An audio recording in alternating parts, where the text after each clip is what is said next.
Good afternoon, everyone. I'm going to start with the part two of Determinants of India's foreign policy. So let's have a review back at what we have learned so far. So we have discussed what a foreign policy is and why it is necessary. And it may not take very long to rediscuss those things. So foreign policy is the way by which any country manages its relation with the rest of the world. And it is necessary because you need to hold your position, you need to hold strategic position, the economic opportunities, the trade dynamics, the diversification of trade portfolio, and to give a passageway or to give a leeway to all the activities that concern human, especially that is especially true in case of globalization. And even if globalization is facing strong backlash in present time, but when you look at global supply chain by which various goods and commodities they transact hands, it seems the globalization, the backlash that is happening, it is mostly concerned with the immigration and phytosanitary measures. Phytosanitary means it's about hygiene, the people to people contact. Other than that, the trade in commodities and services, it is still happening, it is going full fledgedly.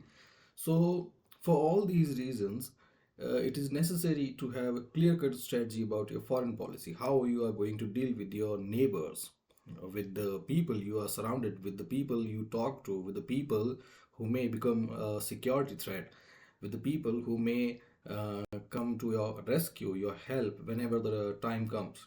So, for all these reasons, we have foreign policy and we have functional diplomacy. Now, let's have a review back at the factors. So, first, geographical factors, which is in India's case, it's a geographical position, size, and boundaries. And we have discussed why India's geographical position is important, and India is unsecured in both the northern and the southern flank. Uh, the northern flank is unsecured because this is inaccessible terrain, but the strategic maneuver or the passage transportation of people and goods, it happens via the passes, the mountain passes. And if we if we can guard these passes, still we cannot rule out the possibility that by invaders of India, and that too coupled with the GDP, the resources we have. So we have a limitations here. We cannot spend too many resources on guarding one inaccessible terrain. Then when we talk about the southern flank, which is peninsula plateau surrounded by water on three sides. Now, this water that is surrounding the southern flank, it is a navigable passage, and we cannot rule out the possibility of surveillance measures, surveillance vessels, naval vessels, or any kind of impunity activity, any kind of negative activity that may become a security threat for us. And that too, with the amount of amount of the marine merchant that is passaging through Indian Ocean, we we cannot rule out the possibility that one out of 10 or one out of 100 vessel may become a security dilemma, security nightmare for us. So this thing, it keeps us on toes, keeps on alert. Then India has a subcontinental wide size, and which make it a regional power, if not global power. But then we have many security issues, many boundary disputes with the neighbors, and most of these boundary disputes, some are real, some are fictional. And then we know that if you have a household that is functioning, a well-established household, then your neighbors, they will be exploited, they will be influenced by they will be puppeteered by anyone, any outsider who you might have any dispute.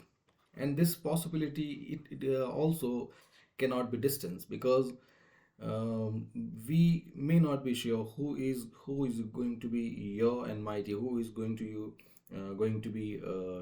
have the strained relationship with you, and how that strained relationship going to manifest in real functional diplomacy.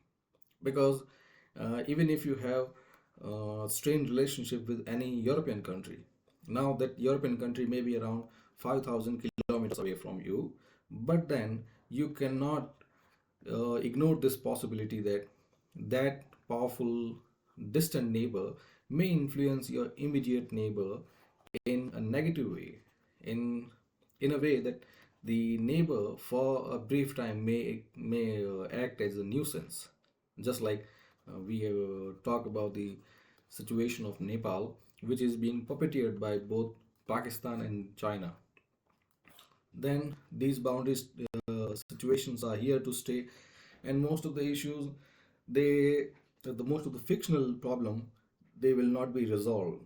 So this is the way it is. Everything will not go the way you plan. Then the next factor, economic development, which talks about national power capability, development techniques, and diplomacy. So the national power capability is about the size of your population, the resources you have, and how the population is going to exploit those resources or employ those resources for the benefit of country. And now in Indian case, we have a burgeoning population, a ballooning population, and we also have a lot of resources, but the technical knowledge, it is a hodgepodge of some very highs, some very lows. So in case of science and technology, in case of space research, in case of engineering and metallurgy, we have we have made our mark in the field of science. But and coupled with that, the software industry, the service industry, it is also have have reckoned our presence. But then the other sector, the manufacturing and the agriculture sector, both do not have that recognizable presence. So this is the gist of it. Now the development technique, they talk about constitution, the role of state, and ideology of economic development. So development technique is more about how you are going to employ the resources, employ the available capital for the benefit, for the rise of your country, and especially to establish the stature of your country in the international sphere. So here, this development technique, it is influenced by these three factors. First, the rule book, how your country is governed. Then, the role of state, how the state, the functioning authority, it executes its role, and the economic, the ideology that help in making economic decisions. So our constitution, it talks about balancing both rights and economic development. And here comes the problem, because when we talk about rights, then economic development may face a trade-off, and because of which we do not have too much resources to be invested in military and defense, and for which matter we need foreign assistance. Then the role of state. So India, it has calibrated its ideology, which has a well distant and well created equilibrium that puts the Indian economic ideology between capitalism and communism. So we have, you can say, a customized economic ideology that suits our needs. And then we take into factor, because of the rule we follow, we take into factor many contradictory policies, contradictory entities, such as development and justice, development and equality, development and national honor. So this is how all of these juxtaposition, all of these contradictions, they can be clubbed together as a customized mixed economy model. Now, um, the selection of ideology, it had two parts. First, even just after independence, we had to go through the period of Cold War. And then India, it shied away from both the powers. It stayed away from such power block by following the policy of non-aligned movement, by which it stayed so that first it does not embroil in any power rivalry, and that second it does not antagonize any superpower bloc. So India, it calibrated its move by placing itself halfway between both communism and capitalism, or between the US and the USSR. So this is the way we got the cooperation from both sides, even when both the powers they were skeptical of our intentions. Then when the rivalry it ended in 1991 by disintegration of the USSR. It, and that too, the balance of basis. Both these instances, both these events, they led to gradual opening of, gradual liberalization of Indian economy. Then the diplomacy, which is that since we cannot allocate 5% of our GDP into the system, we need to have a deft-handed diplomacy so that all the concerns, whether it is about foreign assistance, whether it is about maintaining security, whether it is about maintaining the integrity and sovereignty of country, we can use both the tools together. Then the trade parameter, that in modern time India should establish relationship with more trade oriented country, and trade is the way by which India can become politically self dependent, and for which the suggestions are that India should diversify its trade portfolio and all the uh, greater, all the powerful trade partners that may include many partners from Southeast Asia, such as China, Japan, the countries of Southeast Asia, such as Indonesia, Singapore, and then we can diversify portfolio by including the countries of Central Asia, the African countries, the Latin American countries, and finally the European and American country, the Western countries. So it is all the whole suggestion. It is about diversification of portfolio, and the suggestion also asks us that we should, if bilateral trade fails, then we can resort to multilateral trade, and for that matter, multilateral trade happens via many institutions such as ASEAN, SHARC, G20, G77, NAFTA, Mercosur, and many such trade agreements. Then the next factor is about political tradition, and Indian tradition has always been about peaceful rise, peaceful coexistence with the people of world, to become a role model for liberal values, to criticize apartheid and imperialism, to stand up against any form of injustice, and many amalgamation of such Gandhian and practical philosophies. Now, the next factor is about domestic environment. So, domestic factors they can influence foreign policy in a way by studying first elite ruling class, then the nation building process, then third the party structure, four the pressure groups, and finally the public opinion. So, when we study the elite ruling class, we have a three level elite ruling class when we got independence. The first, Congress, followed by bureaucracy and military. So at the time, Congress, it was an umbrella organization that held all different kinds of opinion in its shade. But bureaucracy and military, they had a tint of the British, the colonial paint on them, because they were influenced by the working, the execution, and the ideology of the colonial rule. And we still have such a framework, especially in administration and the military.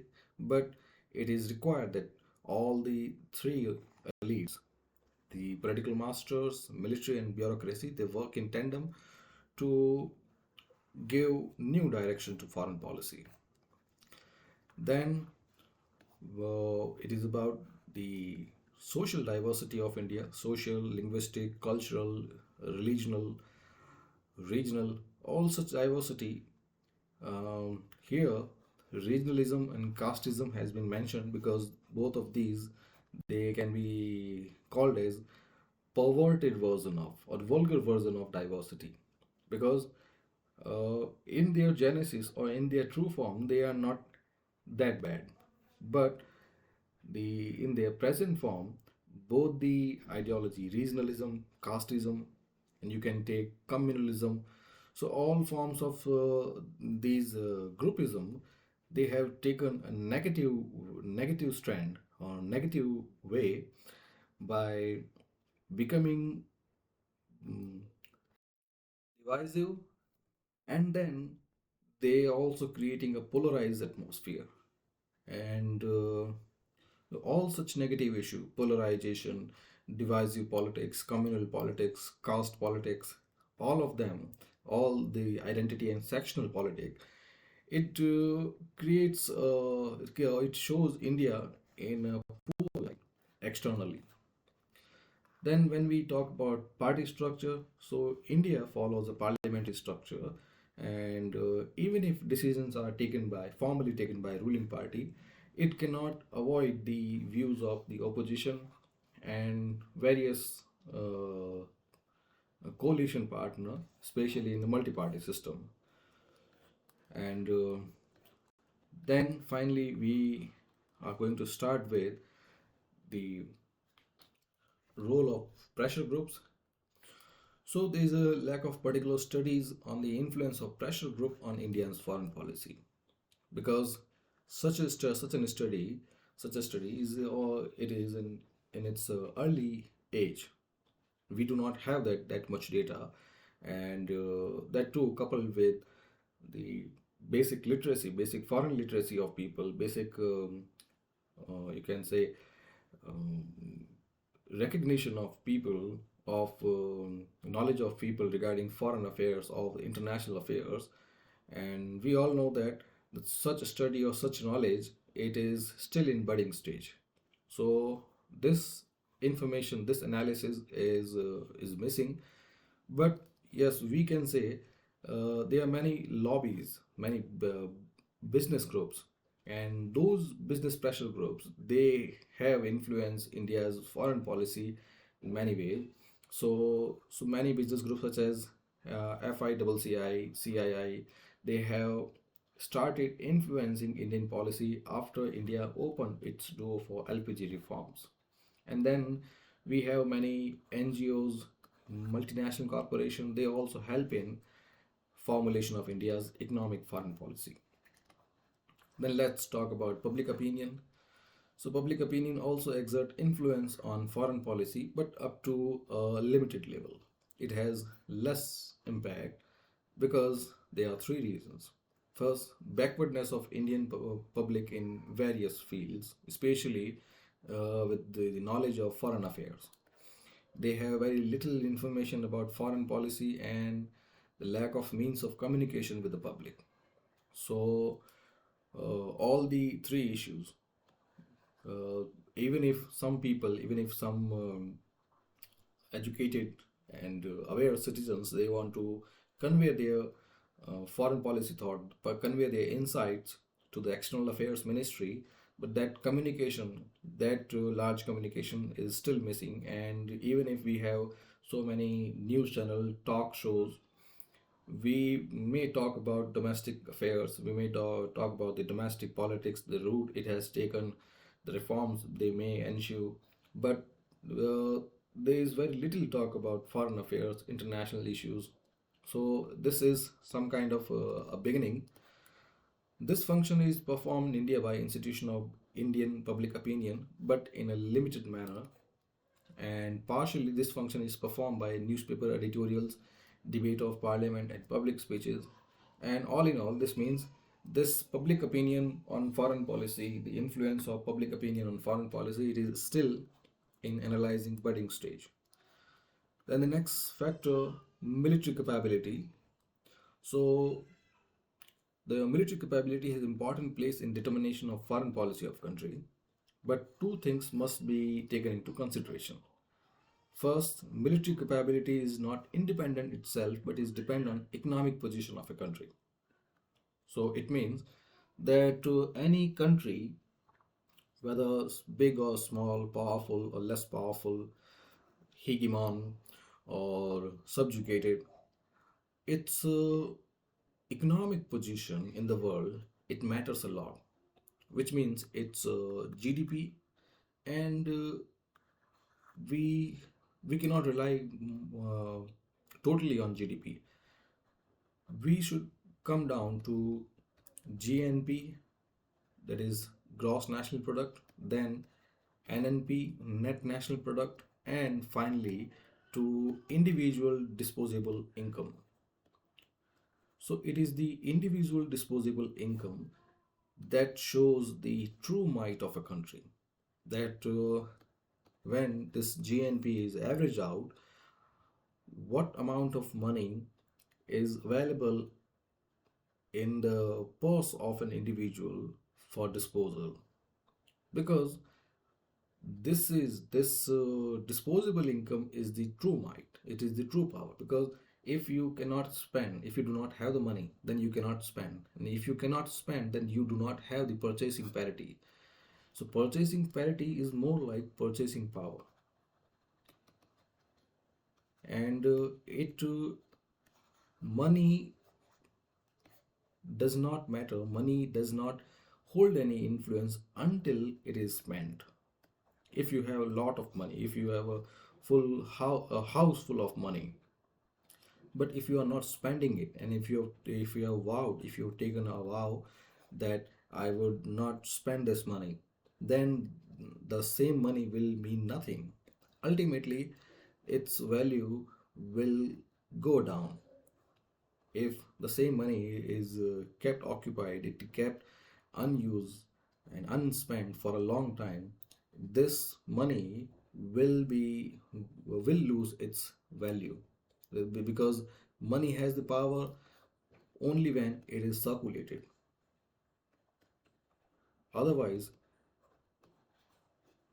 anything that is not circulated and anything that has a value can be called money. So for now, even trees are there, grasses are there, nobody gives the value to grass, because this commodity, it does not have any value, especially in context of the day to day, the going by of people, day to day life of people. But paper currency has. Now the issue that we face, or the difference that I want to highlight, is that money need to be circulated. You have a wallet full of money, and if you are willing to spend it, then you have a purchasing power and you have some influence.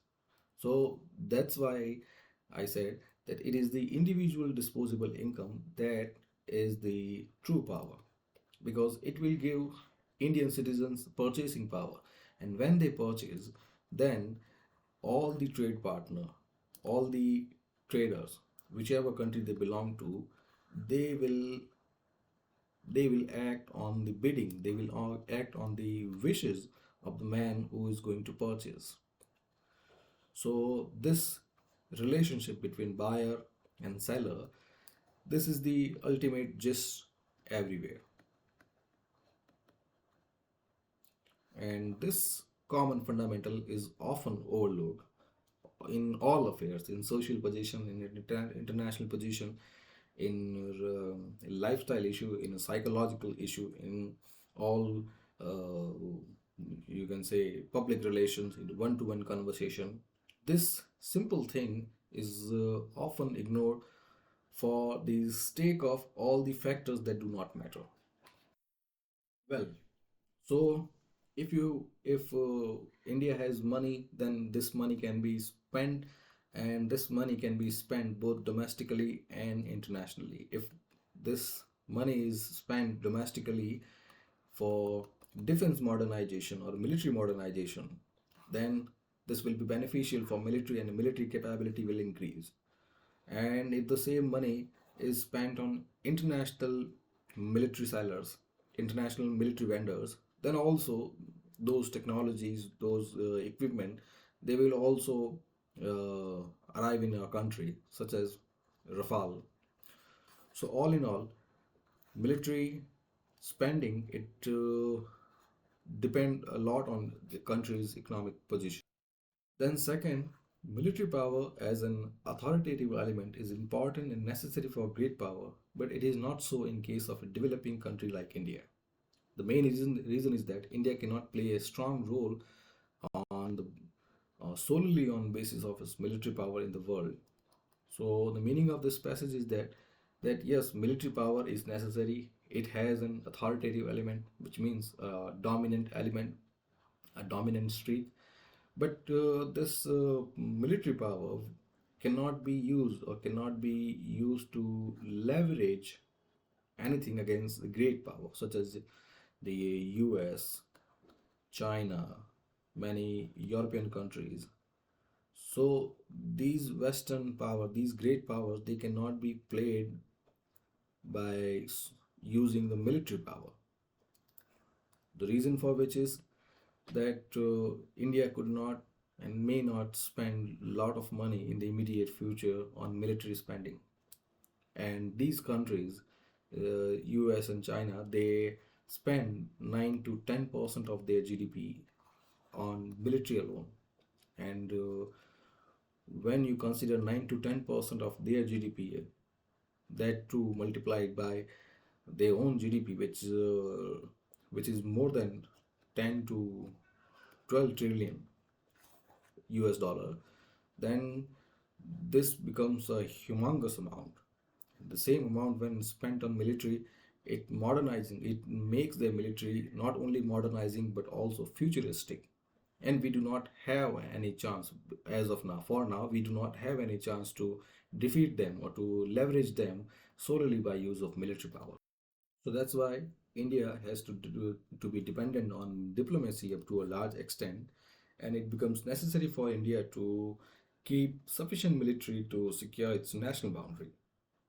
Because in the changing global milieu, changing global dynamics of today, peace is incomplete without war. A peace, at least, incomplete without deterrence. That you may have teeth, but you need to show them that yes, you have some might, and if you mess with us, if you are going to act us militarily, then we will retaliate.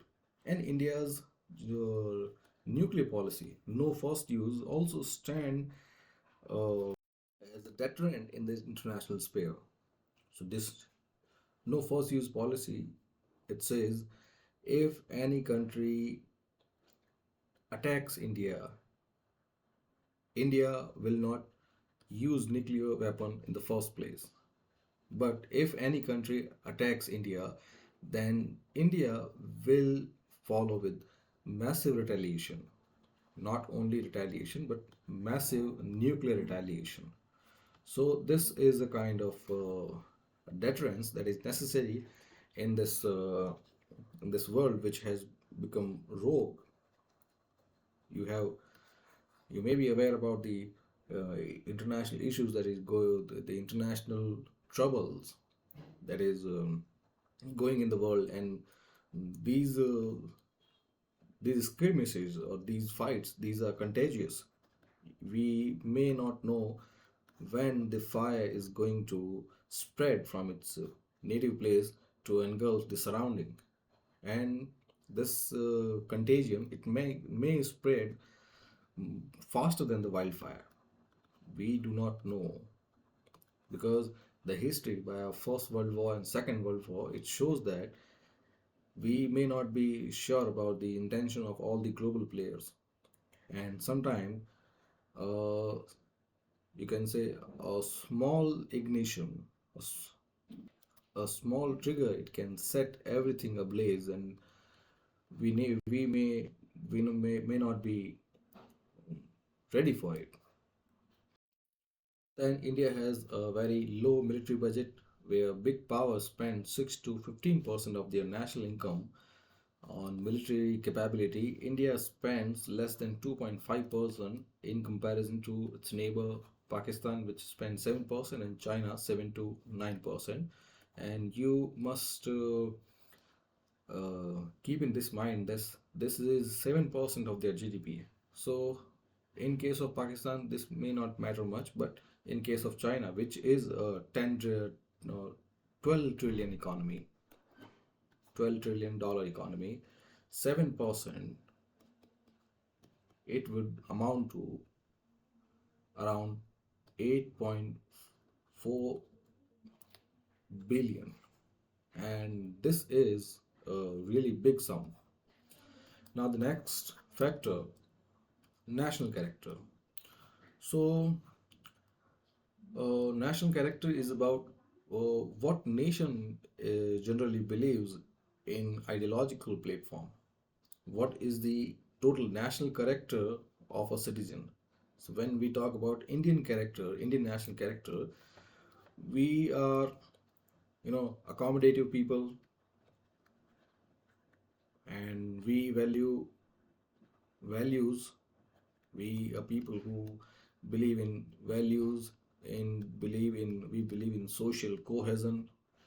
We believe in resolving disputes in amicable manner, in a friendly manner, and there are many appendages of us, our limbs, our branches that have this Spartan character, such as the Gorkha, the Jat, the Sikhs, especially Khalsa, then the Rajputs. So, all in all, we have all the characteristic that are necessary for any citizen, any populace to exist. First, we are accommodative, and we give priority to values, liberal values. We believe in social cohesion, social gathering, meeting together. Then we need to resolve issues in amicable manner, and if those are not resolved, then we have those Spartan streak, those cruel and military streak, by which we can thwart any attempt at our integrity and sovereignty. So this is the gist of Indian character, national character.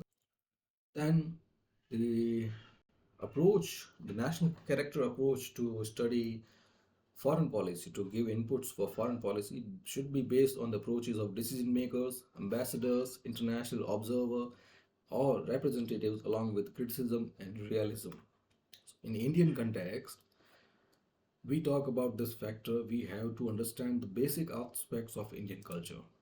The meaning of this passage is that this national character acting as an input for the foreign policy, this statement or this progression or this formulation, it should be done by those people who understand it clearly, those sane people, those who have this task, or those who work in this field, such as political decision makers, ambassadors, diplomats, those who are working in the international field, and the representatives who may be appointed, nominated for this position.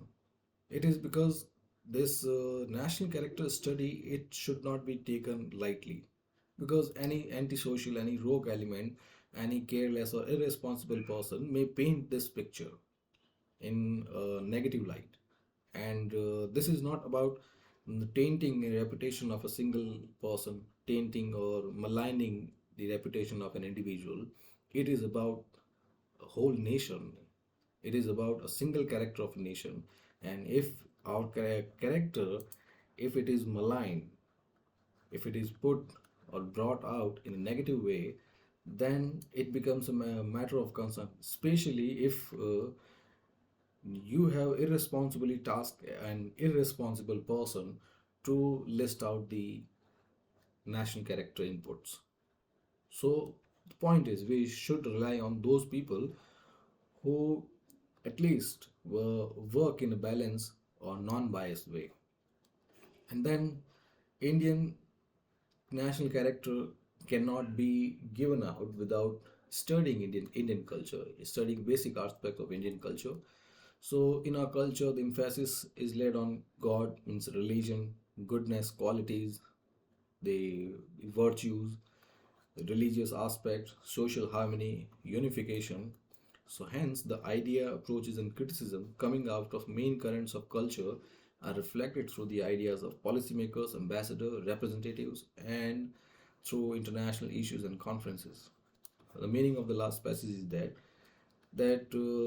those who are manning these international affairs, such as the Minister of External Affairs, the diplomats, Indian Foreign Service officers that are working in the capacity in different nations, then those who are talking about these things, such as many think tanks like the Observer Research Foundation, then their inputs by which the diplomats, ambassadors, and MEA get a know-how about the whereabout of the cultural whereabout of different cultures. It is done by the agents of research and analysis wing, by many um officers, analysis officer that are working on it. So all these agents, all these entities, individuals, they also belong to country. So it is assumed that they know the main currents of country. So this is how the actual aspects of a culture, they are reflected on international sphere or international platforms. Then the personality. So except in case of some individual dictators, it is very difficult to establish the individual contribution, national or international, of policymakers in determining foreign policy, in making foreign policy, especially in democratic system. The meaning of this passage is that in democratic system, the decisions they are taken by many people. It is not a dictatorship in which only one person takes all the decisions. One person is the main fulcrum. So, in that situation, individual contribution of whether it is Minister of External Affairs, whether it is a Prime Minister, it is if it is an ambassador, a diplomat, their individual contribution could not be established.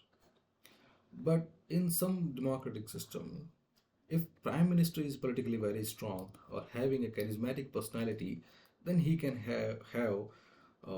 can play an important role in the formulation of foreign policy. But if Prime Minister is politically weak and Foreign Minister is important leader, then this minister can also play a large role. Lastly, if both are weak leaders, then the civil servant can still play a dominant role in foreign policy. So the actual meaning of this thing is that if if it is a democracy, then someone is going to play a good role in foreign policy. If the rest of the factors they are stable.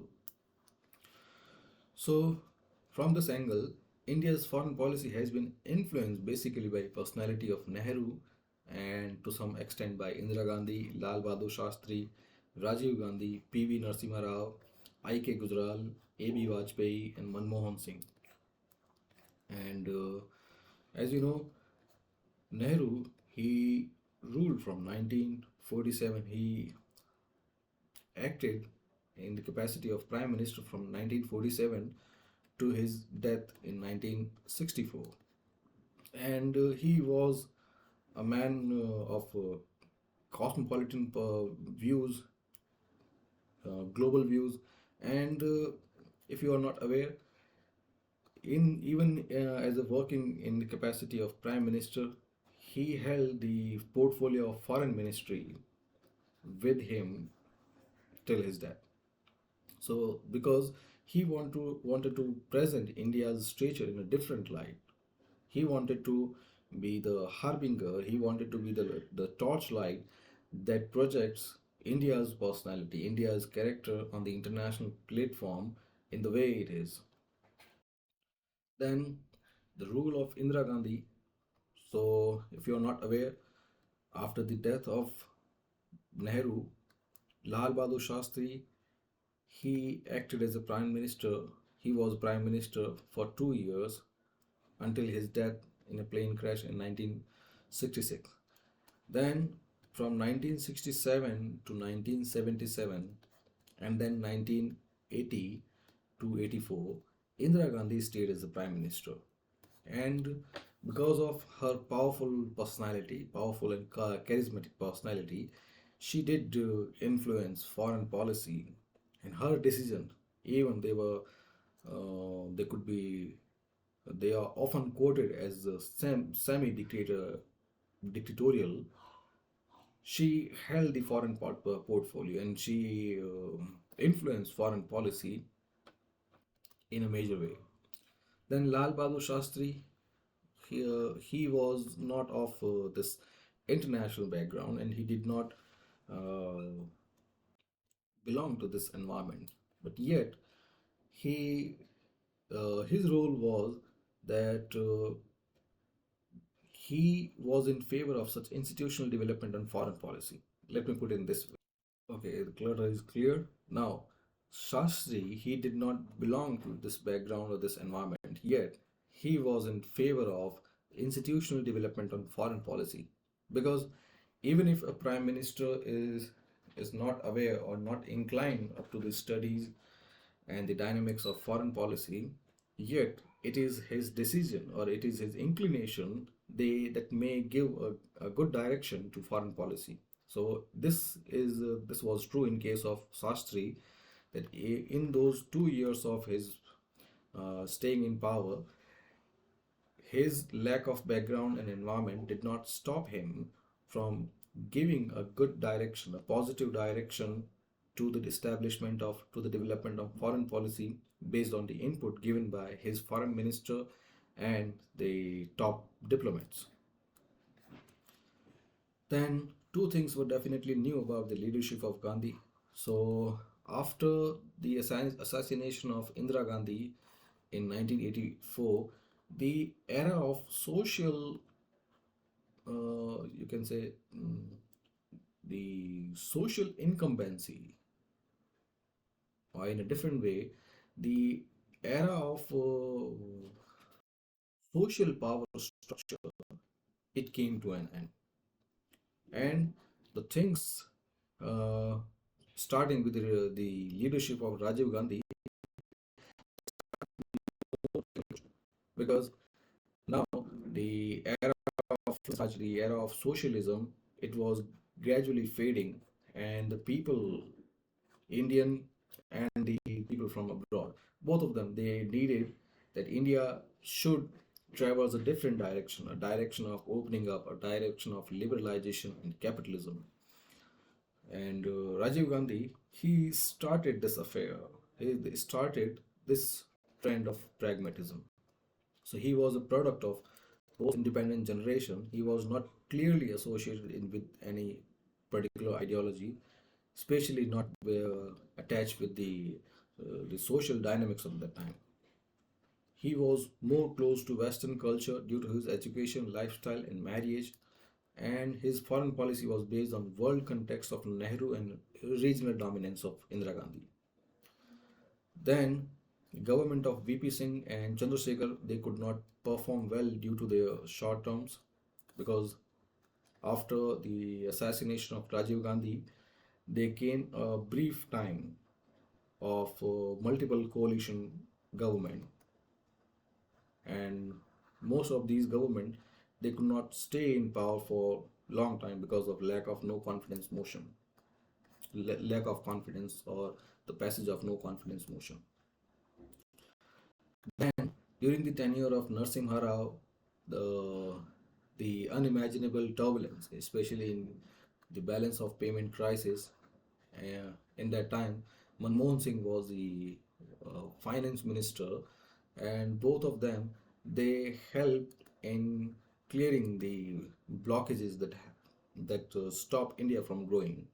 So this was a time when LPG reforms were set in, and the process of economic reform were initiated as a result of economic pressures and disintegration of USSR, because 1919 was also the time when USSR, it got disintegrated, and the Cold War, the process ended. We were looking at a balance of payment crisis, and our economic situation, it was in dire need. So for all these factors, and from the political and economic acumen of Manmohan Singh, we sailed through those times. Then Devagowda also lacked the individual influence on foreign policy. Then there had been a clear influence of Gujarat's personality on India's foreign policy. So, where on one hand he maintained a continuity of India's position in its nuclear policy, and at the same time, on the other hand, he propounded the Gujarat Doctrine in the context of neighboring countries. So, this Gujarat Doctrine, India is in favor of maintaining good relations with neighbor by giving them one side exemption. That is the no first use policy. Then the influence of Atal Bihari Vajpayee was also visible in determination of foreign policy. Then finally, influence of Prime Minister Manmohan Singh, followed by influence of Prime Minister Modi. Both of them, they had led India on different international stature. Both of them, Manmohan Singh and Narendra Modi, both of they believe in the international role that could be played by India. So, and both of them, they were favoring liberalization, economic opportunities, economic opening up. So all these factors, along with the cosmopolitan approach, both of them have in their mind, this has clearly helped in gaining India a larger stature. Then let's talk about the external factors. So, mutual relations of South Asian countries, reduction of tension in this region, free from weapons and military alliances, free from outside intervention, will have positive impact, while non-cooperation, competition, Cold War will have a negative impact on foreign policy. So, the the first subtype of external factor, which is about regional environment. So, both positive and negative factors have been listed that. So, from the regional perspective of India, if it is has if it holds good and sound mutual relations with South Asian countries, and if the tension is less in this region, if this region, it is free from weapons of mass destruction, if military alliances such as the alliances of Cold War, such as SANTO, SEATO, if they are absent, and if outside intervention is not there, then such factor will give good boost to India's foreign policy. But as you know, none of these factors, they are playing out the way they are listed. But if there is non-cooperation, if there is competition, struggle, they will give a negative impetus to foreign policy. And in the present contemporary context, the momentum is somewhere in the middle. We have cooperation on some factors, cooperation on some aspects, and we have a competition on some others. So from this point, India's foreign policy can be evaluated under the following old and new cooperation conflicts. First, we have many boundary disputes, the old, the new, and the prospective. The second most important element, India got its neighbor in legacy, which is an ethnicity problem, and especially both Bangladesh, Sri Lanka, and Pakistan, three of which we have a legacy issue with them, and I do not need to highlight here the problem we are facing with the Pakistan. Then the Bangladesh, we have the issue of refugees, then the water sharing issues. Then with Sri Lanka, we have the problem of Tamil people and the atrocities faced by Tamil people in the hands of Sinhalas. Then the Chakma refugee issues with the Bangladesh. They have also created serious security crisis in Tripura. Then we cannot forget the issue that's playing in Myanmar, formerly Burma, the military rule there, followed by the persecution of people and the refugee issues, the immigration issue that is likely to ensue, the persecution of Rohingya Muslims, then the covert support provided by the militants working in Myanmar to the insurgent in our northeast India. This is another issue. Then the other problem with Nepal, Bhutan. So here in Nepal, Bhutan, and especially the third thing, not so distant neighbor, Malaysia, Laos. So these countries, they hold the biggest area, the Golden Triangle, which is famed for the production of narcotic drugs. And those narcotic drugs, they travel from this Golden Triangle to the Golden Crescent, which is the area of Afghanistan, Iran.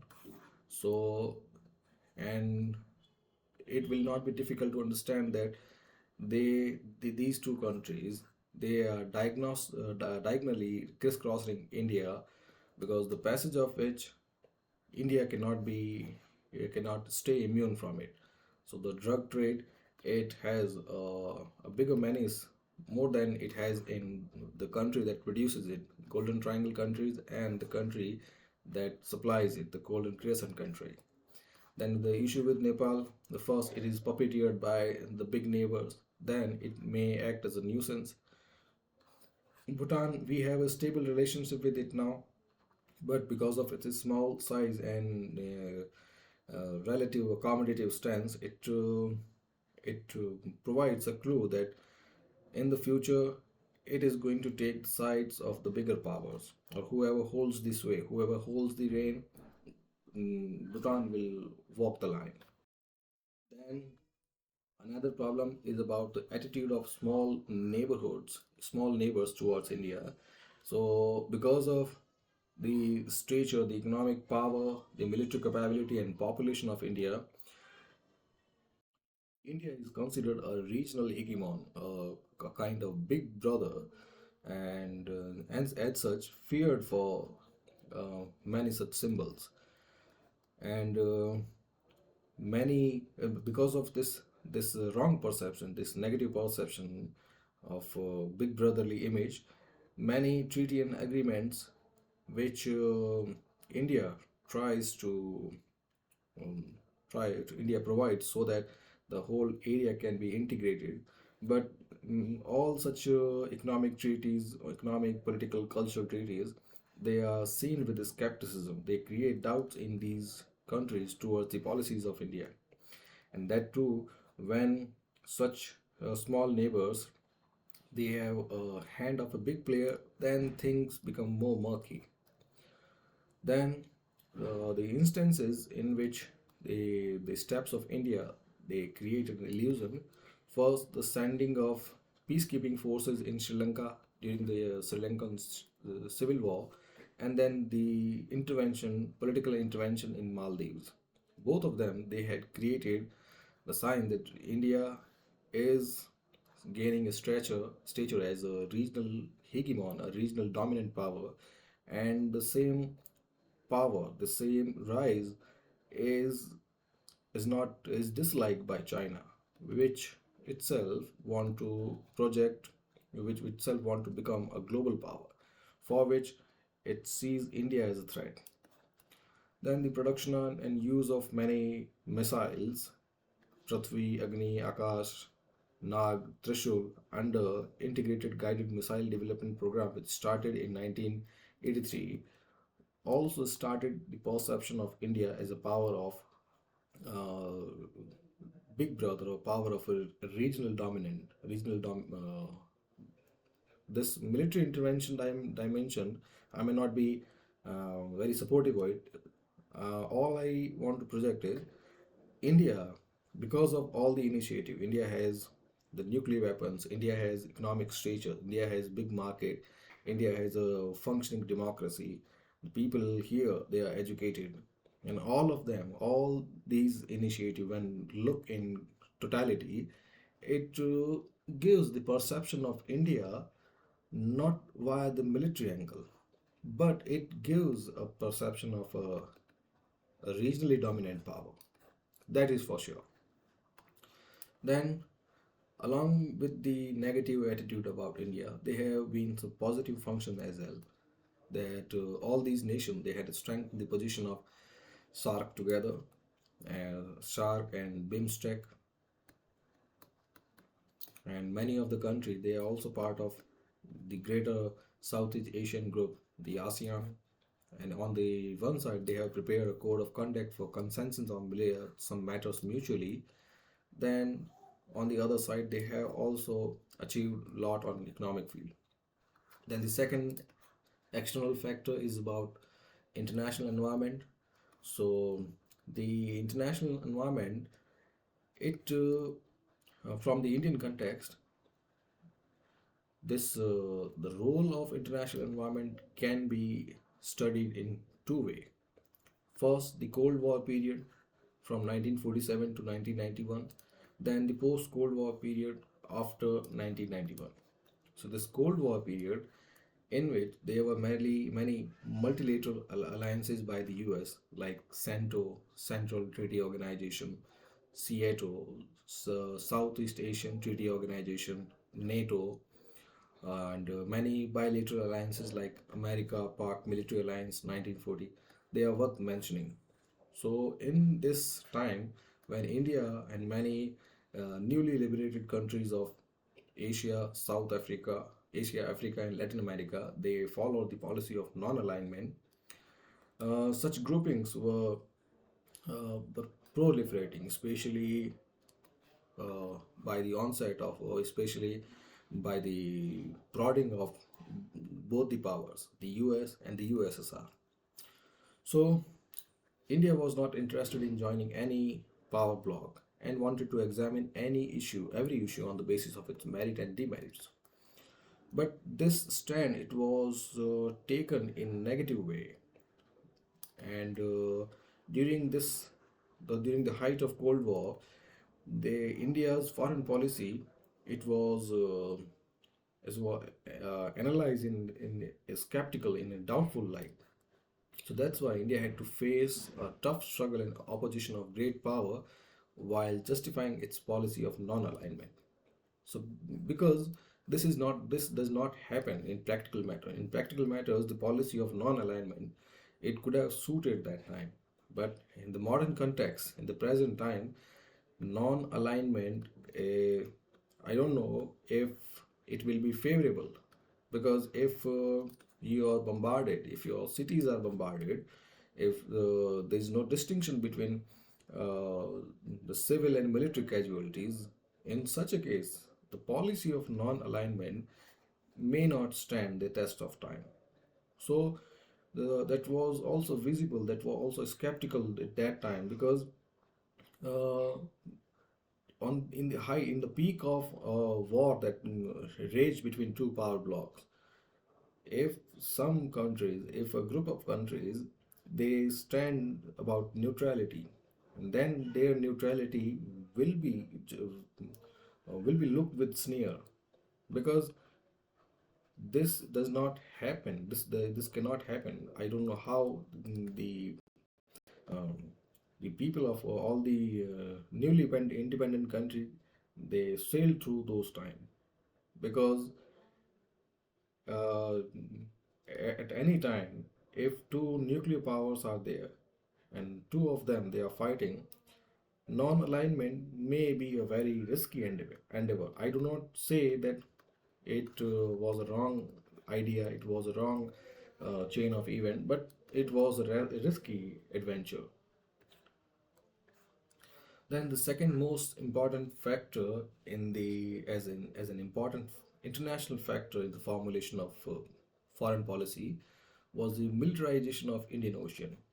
So America militarized the whole area by converting Diego Garcia as the military base, which caused the danger to the sovereignty and security of newly emerged nations of Indian Ocean. So as a result, UN declared this region as the Indian Ocean Peace Zone in 1971 on the initiative of these newly emerged nations, but it could not be actualized till date because of opposition of great powers. So the meaning of this passage is very clear. This is a global map. This is place of India, Maldives, and this small dot in the canvas of world map is a small island, Diego Garcia. So during Cold War, to control the increasing power of communism, especially the USSR, and to counter its power in Indian Ocean in the Eastern Hemisphere, America it took position, it militarized this island so that it can not only uh, surveil all the navigable vessels, all the transportable vessels sailing through Indian Ocean, but it can also encircle all such military or paramilitary activities in this Eastern Hemisphere. But since the many newly independent country of South Asia, of Africa, they wanted to stay neutral from this power rivalry. So for that matter, they they requested the assistance of United Nations so that this power rivalry it could not enter the place where they are just become newly independent. So for that matter, UN declare this region as Indian Ocean Peace Zone. But because all the great powers, the Western power, the US, the USSR, the European countries, they could not accept this for many reasons. First, the all the transport vessels, they may be the merchant vessels, merchant ships, the naval surveillance measures, and then it was at that time that the atmosphere was rife with mistrust. Nobody was trusting anybody. Communists were not trusting the capitalists. US was not trusting the USSR. Um, the NATO country, they could not believe in the words of the Warsaw Pact country. In such a case, to declare any zone, any large water body as a peace zone was tantamount to be failed, was bound to fail because ultimately this provision, um, this securitization, it could not be actualized. Then one more important event, the India-Soviet Friendship Treaty of 1971, which was signed in August 1971. So it was signed on the basis of compulsion of both the countries, but basically former Soviet Union wanted this kind of alliance with India under Brezhnev's thinking of collective security in Asia, which was rejected humbly by India. So as the non-alignment policy, it all you know that it stood for neutrality from the power block rivalry, neutrality from the affairs of both US and the USSR. But the situation of 1971, when the modern Bangladesh was still a part of Pakistan, then it was known as Eastern Pakistan, and under its policy of political repression, the eastern Pakistani military, it was persecuting the Bangladeshi, or persecuting the Bengali speaking people of that time. Then those people, because of this persecution, they entered en masse in 1971 and in millions, and this created a refugee situation in India. Maybe around 10 million, 6 to 10 million, the eastern Pakistani, they entered India. Now, this had two dimensions. First, humanitarian dimension, because to accommodate uh, to 6 to 10 million people, it needs a lot of manpower and resources. And then it has a security dimension, that such a huge mass of people, if it's entering India, first it has made the border porous, and then the woefully the security situation cannot be ruled out. So for all this situation, India, it needed the assistance of Soviet Union. So even when India formally rejected any um, any offer for joining the Soviet Union bloc, but this situation, it needed a comparable tool, a comparable way out solution, and this solution, it manifested in terms of a friendship treaty between India and Soviet Union in 1971.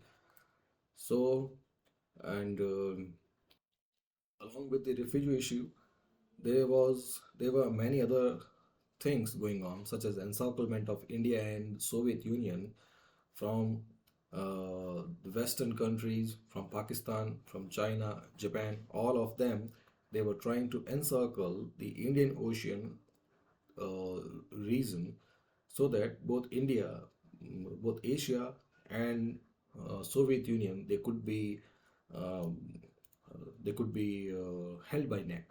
So in such a situation, mm, the treaty, it was needed. It was a way out. Then, because of this treaty, India-America relation, they got deteriorated, while Pakistan-America relation, they become good. So then, this situation, these relations with Western country further deteriorated when Soviet Union intervened in Afghanistan in 1971. So for which Pakistan, it got an upper hand, because the Western power, they uh, uh, started luring away Pakistan in their favor, so that the Soviet Union, it could be countered in Pakistan. And in this sandwich situation, India's relations with Western countries, they further receive a setback, because we had a friendship treaty with the Soviet Union, and Indian forces, they could not be employed against the Soviet army. At that time, only Pakistan could be trusted, and this made this ironical situation, in which our friendship with Soviet Union, we cannot come to rescue of either Afghani people or the Western countries. Then, at the same time, the Pakistanis objection, all kinds of objection with India, it could not it could not give the Western country any leverage over either Soviet Union or India. So this was a situation which, even if it looked diplomatic irony, but it was very clear that the Western, they could only trust one of their likes, which is Pakistan, and we could not trust the Western power nor Pakistan. In that matter, the non-aligned policy, it received a setback along with our relationship with Western countries. Then during the Cold War, particularly after 1970, nuclear proliferation has also influenced India's foreign policy in a big way. So the execution of NPT, Nuclear Non-Proliferation Treaty in 1971, and India's refusal to sign is also main cause of pressure of nuclear power on India. So if you are not aware, India, it tested nuclear weapon once in 1977 and second in 1998. So this NPT it was signed in 1971, but the treaty was signed in 1968 and came into effect in 1970 or 71. But the core issue is that by this treaty, the Western power or all those power which held nuclear power by the threshold, which was around the same time, 1967. So by this time, all the major powers such as United States, Russia, United Kingdom, France, China, all of them they had acquired nuclear weapons, and under the terms of treaty, it requires that all the non-nuclear weapon state, those who do not possess nuclear weapons, they they will never acquire any nuclear weapons in the future. And this terminology, it was objected to by India, that if some countries they have acquired nuclear weapons, even China has also acquired nuclear weapon, then why can India should stay out of it? So India refused to sign it. So which further became a cause of concern, further strained India's relationship with many countries, and finally India tested its first nuclear weapon in 1977 and the second one in 1998. And both the tests they were followed by the reciprocating test by Pakistan as well. And that's why NPT it recognized both uh, India and Pakistan as nuclear possessing states. Then post Cold War period. So Cold War it ended as a result of events in Europe, the fall of Berlin Wall, the reunification of Germany, and then disintegration of Soviet Union in 1991. So uh, there were changes, but the required equality and sovereignty for all nations it could not be established. So the negative and positive aspect of Indian foreign policy with the same nature it has changed, it still exists. The meaning of this passage is that after post Cold War period, the rivalry is not there, but the world is same, unequal. The way the world is still not trouble free, and one particular chapter, particularly of friendship and treaty, which continued for a long time, finished with the disintegration of Soviet Union. Is it also this situation also ended with the same time, and further the year of balance of payment crisis 1991 is it also heralded LPG reforms by which we came closer to the folds of capitalism, and then we the relationship with the Western powers they started improving. So in the post-Cold War era, there is a situation of detente in the world in general and bilateral relations in particular. So in this tension-free environment, where on one side peace is established in Cambodia and Palestine, there is reunification of Germany on other side, but the issue between India and Pakistan they could not be resolved. Then the end of significance to political issue and preference to economic issue is an important change in this new world system. So both the passages they are talking about that the political situations, the boundary disputes, um, the military issues, the security issues, they are still there. There are some changes, but ultimately the new world, the new post Cold War era, it is known by the end of political issues and the rise of economic issues. So we can say the political has given way to economy, and this is important change in the system. So hence the direction of foreign policy is decided by international trade, capital investment, liberalization, globalization, expansion of means of communication, and role of multinational company. So this passage, it captures the actuality of contemporary foreign policy factors. So all these factors, all these economic and trade factors, they have a strong influencing role on modern contemporary foreign policy. So after the Cold War era, India's foreign policy now has started taking special interest in long ignored sector, this the diplomatic or the foreign policy sector. So after 1991, we started looking towards East by our emphasis on Look East policy. So under the system, attraction of India's foreign policy is Southeast Asia along with Japan, Taiwan, Korea, and many such Tiger Club economies. And now finally the role of international organizations, international rule.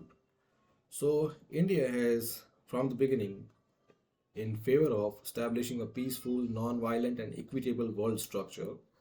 And besides it, there is coordination between the values of India's freedom movement and the objectives of in United Nations. Because India towed a liberal line, a line of liberal principles, a line of values and virtues, and the establishment of United Nations also happened on the same time to prevent further war on the anvil of peace. And this peace and coexistence were also propagated by Indian leaders. So they, you can say, uh, we find our tuning match here. Then India has been a continuous partner in various international organization activities. We have sent peacekeeping forces wherever UN needed. We have contributed in United Nations budget. We have contributed in many humanitarian activities. We have provided aid in health organizations. We have provided, you can say, the, our money in global interest. And India, for a long time, also tried to play a neutral and objective role in the UN. But the great powers, the especially the powers of Security Council, they oppose India's neutrality. They oppose India's the active role, India's activism, by saying that India is a satellite state.